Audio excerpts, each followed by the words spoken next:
Hey everybody, good morning, good afternoon, good evening. Mic check, mic check. I think we are live. We're back with Careers in the Cloud with my gracious host, Nick. Nick, how are you feeling? I'm extremely excited for this one. For those knowing me and seeing my network, they probably know how much food means to me in my life. So I'm I super think they can excited. see it with me, Nick. They probably don't, they probably hear it from you, but they probably see it in me. But for sure, this person was recommended to us by the legend and infamous Pedro Jose, someone who he said has an amazing story, chased his dreams, left his home country in South America to come to the UK. If you don't know, you're about to know. But I think it's our pleasure to definitely introduce regional EMEA and AMER East head chef of Salesforce, the legend that is Jefferson Santana. Jefferson, welcome. How are you? Thank you. Welcome. Thank you for the welcome. Yes, I'm very good. Thank you. I'm great. Very excited to be here Good to to have you share with my us. story. I know. I've got to put it out to the audience because we like to tell the truth. Yesterday we were actually filming this and my whole power went. And if you know me, I'm based in Barcelona, which has many great things, but electricity doesn't seem to be one of them. So Jefferson kindly said, let's do it again. So we're doing a second take just to put it out there to the people. So let's hope today nothing goes wrong in terms of electricity, Wi-Fi, and Niki doesn't disappear on us at all. But look, Jefferson, we have become to get to know you a lot. You know, I think people at Salesforce who have visited the tower, people who have tasted your cuisine will definitely hear about you and the team. But for the people that don't know about you, can you just give a brief intro into who you are? Sure. I'm Jefferson, who joined Salesforce in 2019, early 2019 February, and coming from restaurant world and the high level hospitality, and already introducing this different level of hospitality within the corporate world. So currently I am overlooking UK and Ireland, as well as two locations in the United States, New York and Atlanta. So very excited. Amazing, man. Amazing. And look, we've got to take it back because I think always, anytime we see a successful journey, we focus where you are now. But I think it will be interesting to take it back to your home country of Brazil, you know, beautiful South America and where your passion for food and what you wanted to do to achieve your dream started. So talk us through that. Like, where did it come about where Jefferson was like, look, I'm going to do this. I'm going to chase this dream on being a top chef. Yes, absolutely. So it all started at a very young age, really. So since 8 years old, 9 years old, I was always surrounded by food and connecting people through food. My parents, especially my mom, cooking a lot. The whole family, from my mom's side, everybody were cooks. My uncles had like very modest restaurants in the north part of Brazil.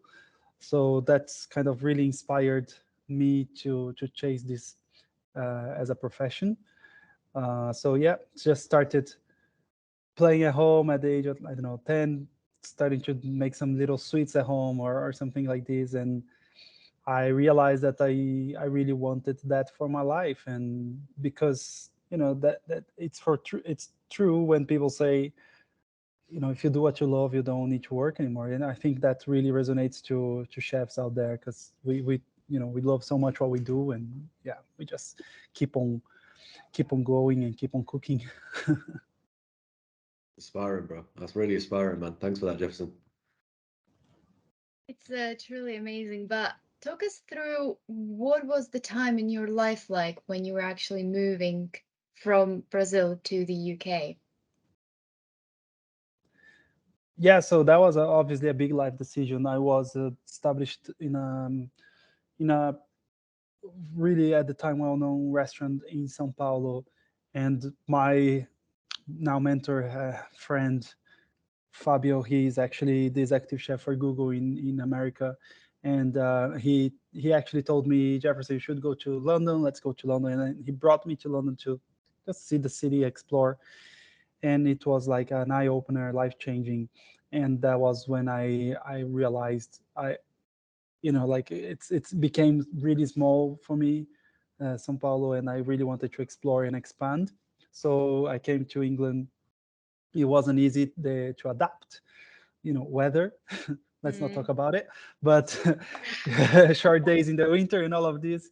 So it really took a long time, but I spent so much time, studying and cooking inside the kitchens and all of that. So I think being surrounded by like-minded people, it was an easier transition.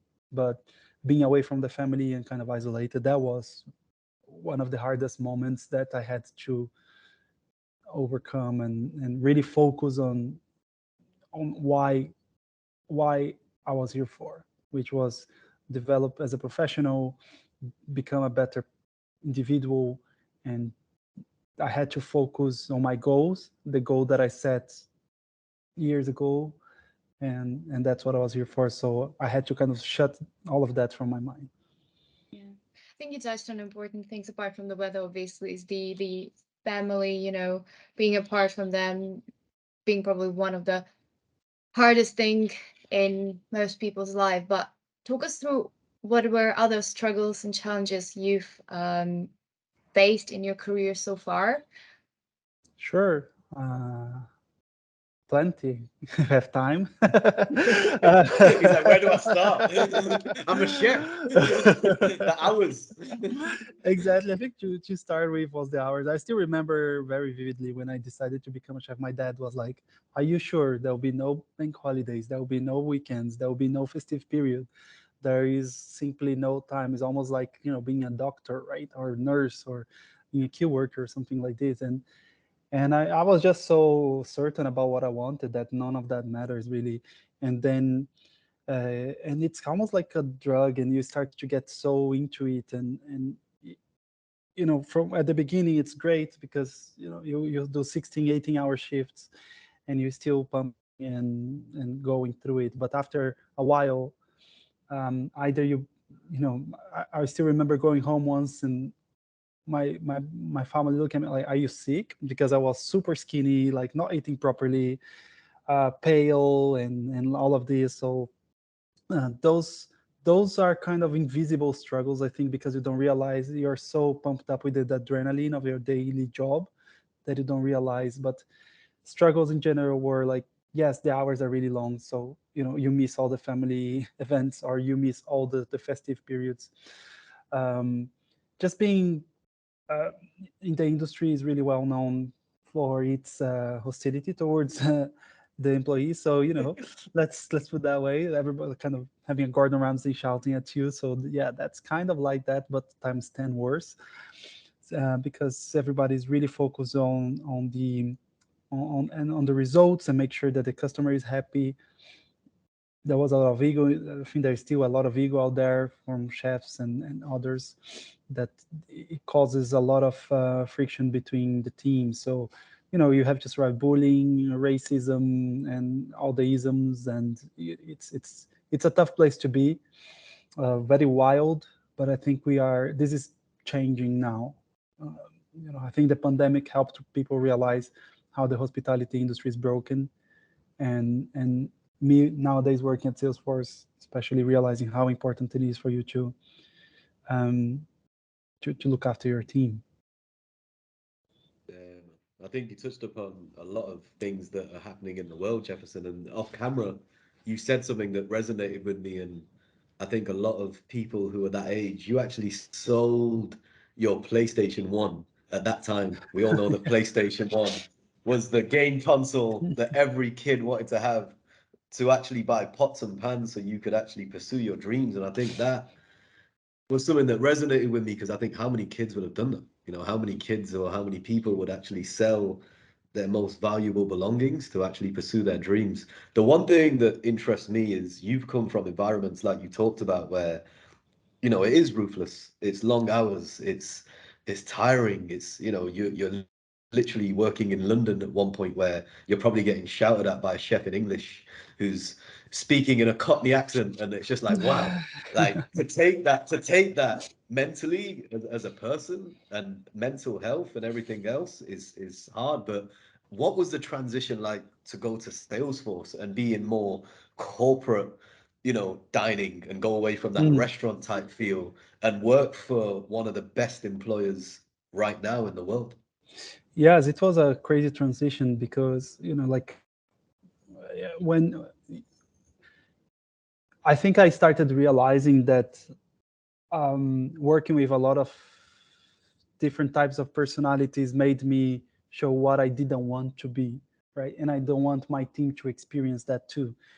And yes, that was taking on my mental health as well. And when my mental health started to showing, physical sides. So before you start the service, you have a briefing with your team, and then I could see my arms shaking for no reason, or going to bed and my arms shaking for no reason. So like all the stress inside that I wasn't released, and just me starting slightly to become that person that I didn't want to become. That was when I realized, okay, I need something like, and obviously my wife then saying, look, you need help. So I searched for help. And if you're struggling with mental health, go out there, search for help, because there is a Speak to lot of someone, man. resources out there. And so that was like a turning point for me. And that was, I generally don't remember. There's a huge blank in my memory sometimes. That period is a huge blank, and I don't remember like applying per se for the job. But I remember getting the call from Salesforce and being very rude at them, like, "No, I don't want. I'm looking for a job," and just hang up. And then the Who's recruiter called me. Salesforce? Like, Yeah, who are exactly these right. guys? Yeah. And then they just called me, like, I think 3 days later or something like that, and I was a bit calmer. And then, all right, tell me about a little bit about it. And then I started to understand what the program was about, and all of this. So yes, I think that was the period, that transition, and to adapt to this new environment, it took a really long time. Not only me adapting inside this different world, but also even getting home at 6 p.m.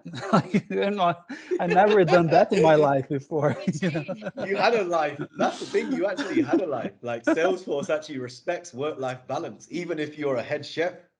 Absolutely, absolutely. So that was a massive change, and it took, I, I, I think it took around 6 months for me to get used to it.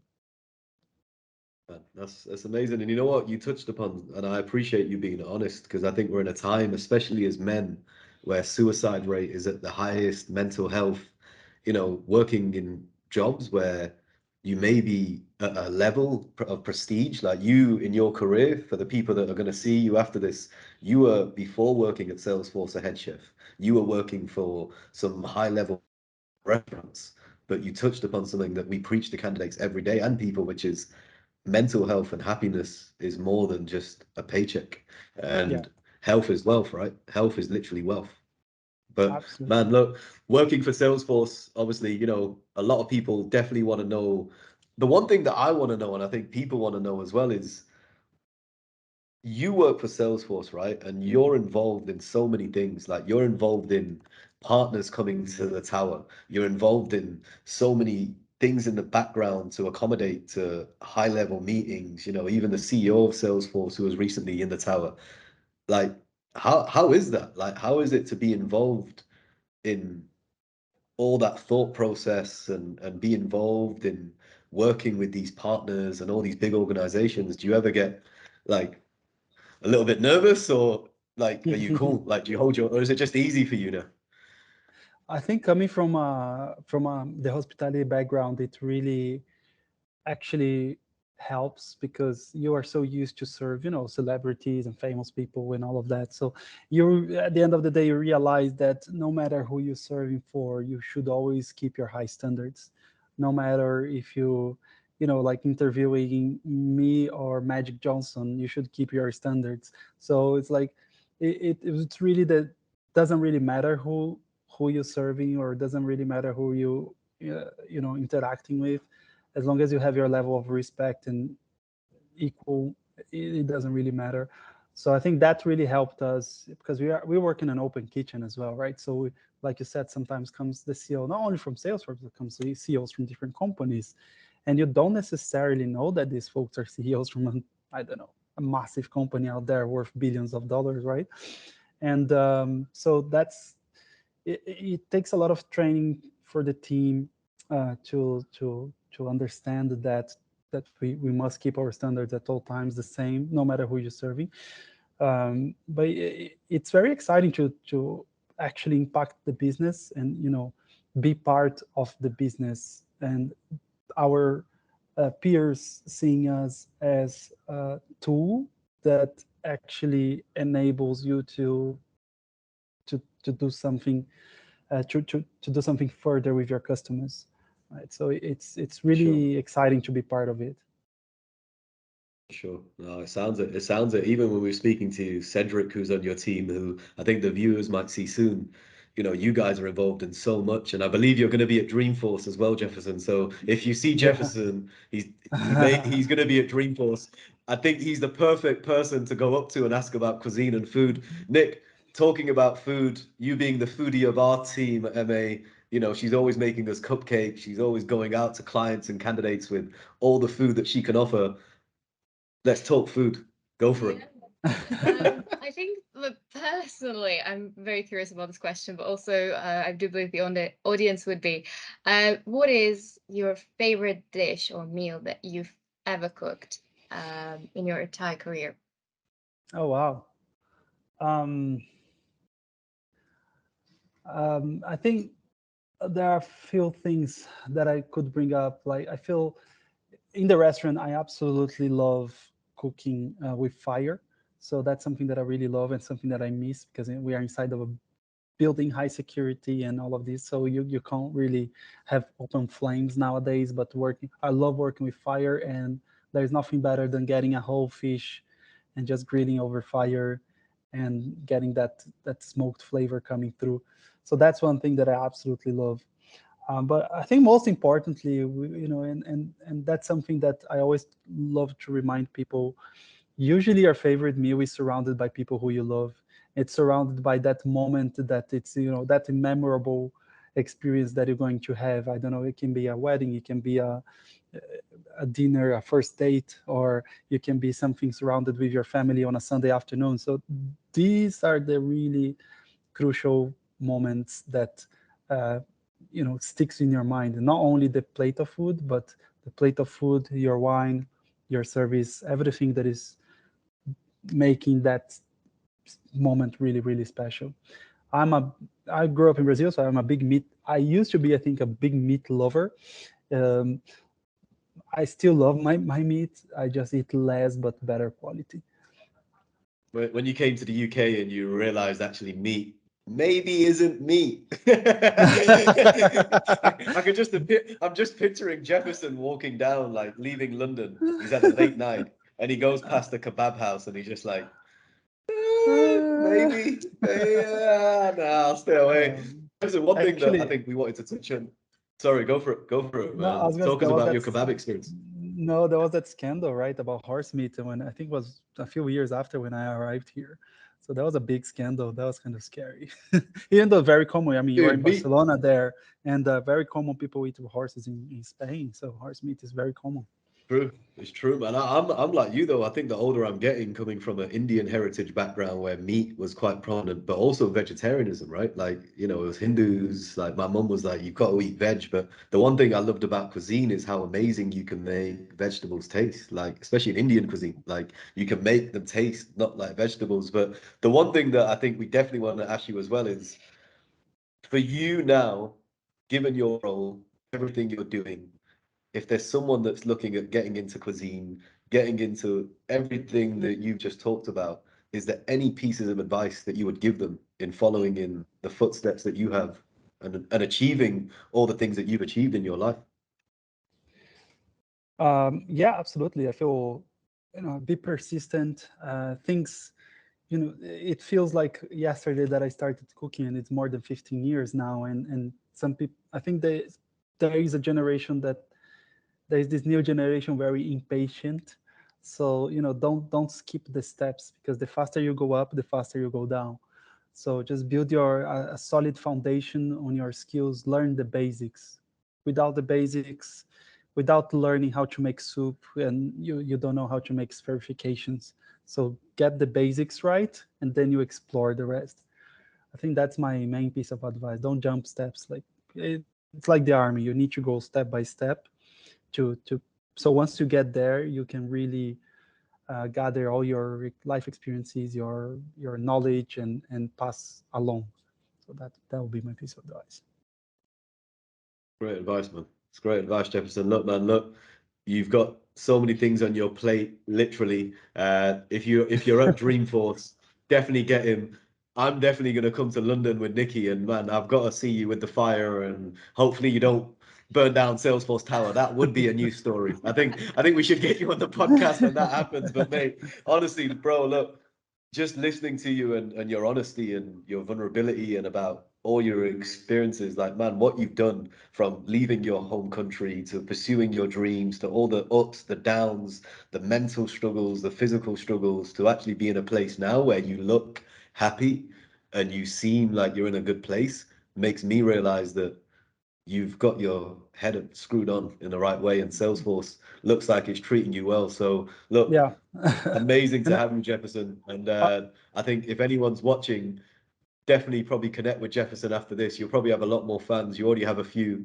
And I think if you're at the tower or you're at any of the places in Salesforce that Jefferson and his team are going to be, his cuisine is on that level. Forget Gordon thank you. Ramsay. Doesn't matter. You got Jefferson Santana now. He's And here. But no, mate, look, thank you for being on the show, and appreciate you having you. Thank you. No, thank you. It's been a pleasure. And I was just going to add also, like, I think, thank you for all the compliments you just gave me, because I think all of this I owe a lot to the learning a lot in the hospitality industry, and that's where I think I think everybody should spend a year their lives doing something within hospitality, so they would appreciate much more what the service is like. It should be a national service. Thank It's you. true. It's true. Even just to learn how to cook, right? Like even just to be in a generation now where Absolutely. people can actually cook from scratch without ordering something, and that's where I think we are going back a little bit, where people are starting to cook a little bit more now, especially in COVID, where there was nothing else to do. I'm Yeah. still recovering from that and trying to lose that weight. But dude, honestly, your story is one of honesty and integrity, because you could have stayed what you were doing, but you didn't, and you still love what you do, but you changed in somewhat the way you were working and the type of industry. And I hope that hospitality with people like you goes on to make more changes, becomes more inclusive, more diverse, uh, and hopefully in terms of hours, you get a bit more of a life and a bit more of a balance, because that's super important. But Jefferson Santana, Thank you. on behalf of me and Nick, thank you for joining Careers in the Cloud. You've been an amazing guest. I appreciate you doing it again with us. I'm going to see you definitely very soon, whether it's in San Francisco or it's in London. Yeah, man, we'll talk cuisine. We'll have a few drinks, and you can bring your cuisine. I'll bring some Indian food. Niki can bring the cupcakes, and we're all That's good.